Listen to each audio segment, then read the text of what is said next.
You ever heard somebody say, I got a personal relationship with God? What that mean? You've been going to church your whole life. What that mean? I can't hear you. Maybe just their relationship with God. Yeah, what a personal relationship look like with somebody you know? Right here. That's right. Relationship. So what you know, so without being personal, like you know your wife, right? You know what she like, you know what she don't like. You know what she wants, you know, hey, you know her favorite TV shows, you know what shows she don't feel like watching. Vice versa, you know your husband. You know what he like, what he want to eat, what he don't want to eat. You understand? Guess what? God got something he like and he got something he don't like. 1 John chapter 2. 1 John chapter 2 verse 3. Bring it out. And hereby we do know that we know him, if we keep his commandments. God only loved the Israelites who keep his commandments. Anybody else in the midst of sin, God don't love you. No, that's right. God don't love you if you miss a sin. God hates your guts if you in sin. He hates you. You ever heard that before? No, they tell you God love you no matter what. No matter what I do. That's right. Hate the sin, not the sinner. They give me Psalms 5 and 5, because that's what they say. Psalm chapter 5 verse 5. Read. The foolish shall not stand in thy sight. Thou hatest all workers of iniquity. He hate anything that's in the midst of sin. That's what iniquity is, it's sin. If you're in the midst of sin, God hates your guts. Now that's a tough pill to swallow. Because you can't believe God hates that many people. Hey, 2/3, Zechariah 13:8. Hey, what's going on, young man? Hey, what color Jesus is? Black. Oh, praise. Hey, what today is? Saturday, April 27th. What that mean to God? What that mean to God? It's God's Sabbath day. You ain't supposed to buy or sell. You know that? You ain't supposed to be going to the store today. Look, see, our people hear it, but it don't register God's vengeance, right? In their mind, they thinking, bro, I'm just going to the store. But they don't know what the Lord feel about that thing. It's called sin. Give me Nehemiah 10:31. I want to show y'all something. And I want to show y'all what they just did. This is what we do as a people of God every day. So when our people get shot down in the street, don't be sitting back saying, oh, that was the devil who did that. No, no, no. When you see mamas get shot in the car with their babies, that's the Lord. When you see the earthquake and 10,000 people get killed, that's the Lord. When you see a brother shoot another brother in the street, that's the Lord carrying out vengeance. He used other people to do it. Read what you got. Nehemiah chapter 10 verse 31. Read. And if the people of the land bring ware or any victuals on the Sabbath day to sell, that we would not buy it of them on the Sabbath day. God said, if somebody's selling you something on my Sabbath day, don't buy it. Period. End of discussion. Read. Or on the holy day. Or on any holy day. Read. And that we would leave the 7th year and the exaction of every debt. Stop. Now watch this. Now let's say you heard that. And you say, you know what, Lord? I'm going to buy it anyway. I'm going to do what I want anyway. Let's see what the Lord do. Give me the Lord kill it. You know what I want? Deuteronomy chapter 32 verse 39. Watch this. See now that I, even I am he, and there is no God with me. I kill. No, the white man killed. I kill. Pookie, the dope dealer killed. I kill. Read. And I make alive. Read. I wound and I heal. Neither is there any that can deliver out of my hand. Hey, God have evil angels set up to make sure anybody in the midst of sin, when it's your time, you send that angel to put you to death. That's the Bible. That's something that's not taught in the Christian church, because you feel like God gonna forgive me no matter what I do. Give me Sirach 32:39. You know what I want? What is it? What he used to kill you, his vengeance. Oh. It might be 39. Yeah, 39, 27. Yeah, it might be that. It's the book of Sirach, chapter 39, verse 28. Now, y'all about to learn about God. Another name for God is El Shaddai, which means great demon-like power. You're supposed to fear God. Yeah, so where did Yahweh come from? It's just names, it's titles. Okay. Like he have a title, you know what I'm saying? Like Mr. So-and-so, you know what I'm saying? Mrs. So-and-so is a title. Or your job label before your name. It's just a title. None of us have the real name of God right now. We don't, so we call him God, which means powers. You know what I'm saying? But there is a supreme power. And that's the Most High God who sits on the throne. You understand? Read what you got. Sirach chapter 39 verse 28. There be spirits that are created for vengeance. Now you're about to hear, we're going into something deep. It's not surface level. We're going into something how God operates now. You're in the midst of sin.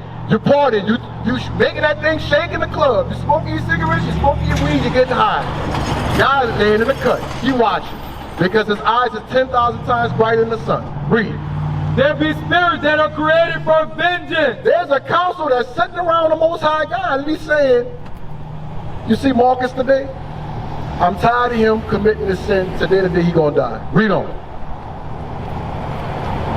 Read. Which in their fury lay on sore strokes. Read. In the time of destruction they pour out their force and appease the wrath of him that made him. There's spirits that's literally standing by the Most High God saying, I'm ready to kill him whenever you're ready to send me, Lord. He's still in the midst of, he ain't changing, Lord. Send me down there to take him out. Read, listen. Fire and hail and famine and death, all these were created for vengeance. To do what? Teeth of wild beasts. Come on, animals. Read. And scorpions. Come on. Serpents. Come and on. the sword. Come on. Punishing the wicked to destruction. Read on. They shall rejoice in his commandments. Stop. That's the part I want you to catch. They happy when they put you to death when you're in the midst of sin. When that woman who was whoring in the streets for years, when she died of AIDS, the Lord said it was time for you to go. And them spirits that killed her was happy it was time for her to go. You ain't ever read that about God, huh? Hebrews 10:26.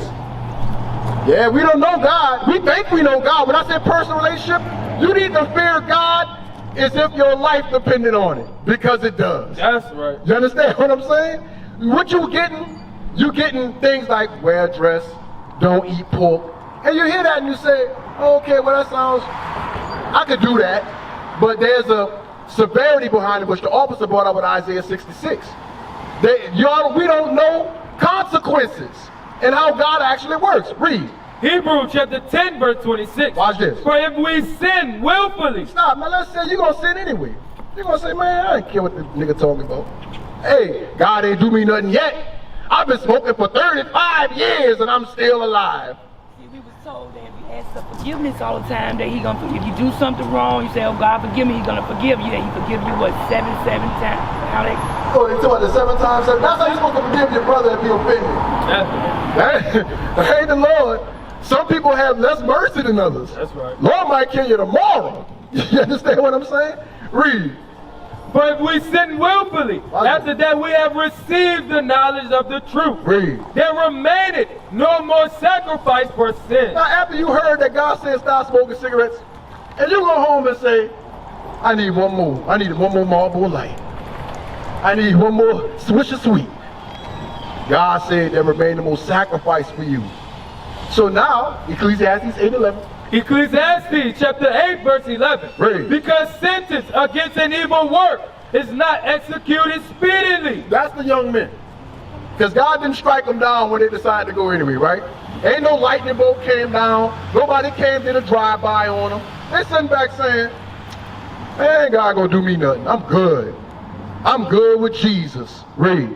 Therefore the heart of the sons of men is fully set in them to do evil. Because nothing happened to them, they say, man, I'm gonna keep doing it. I'm gonna keep smoking the weed, I'm good. Ain't nothing happened to them, I'm just getting high, I ain't bothering nobody.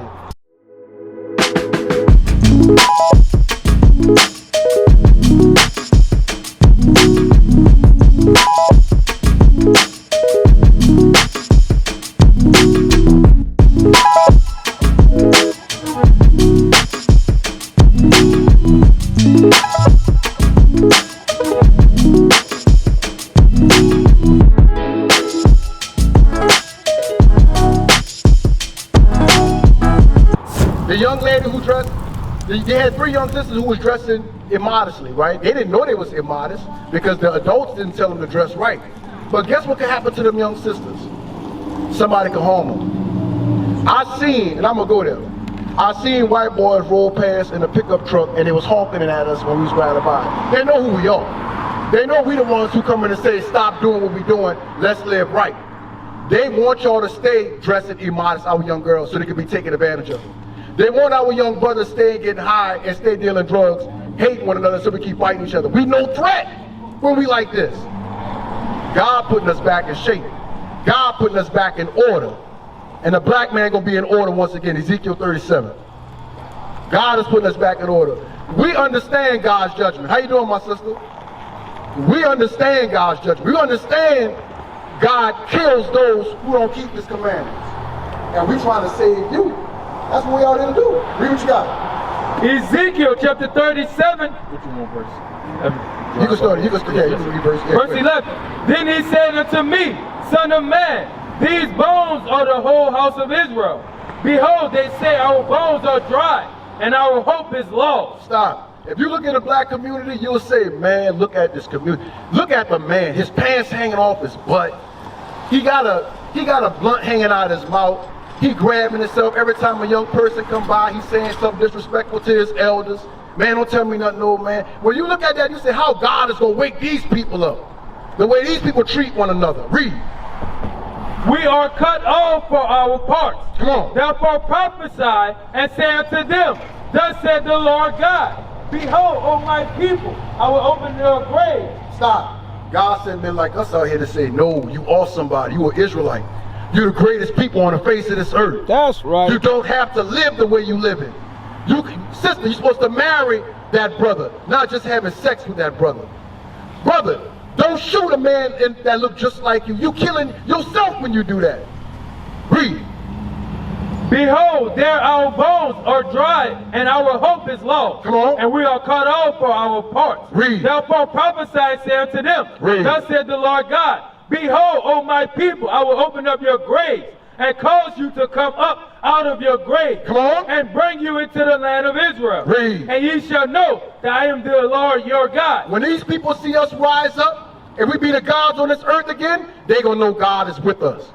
When we get the men lined up in order, taking care of our household, they're gonna say, God got to be using them dudes, because a lot of us was out here selling drugs and stuff too. We're not speaking from a place of judging and hypocrisy. We telling y'all can change because we changed. We did it. And if we can do it, you can do it.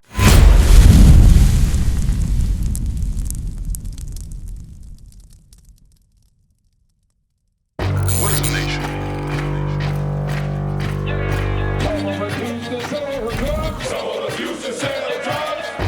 Nation is men leading by example.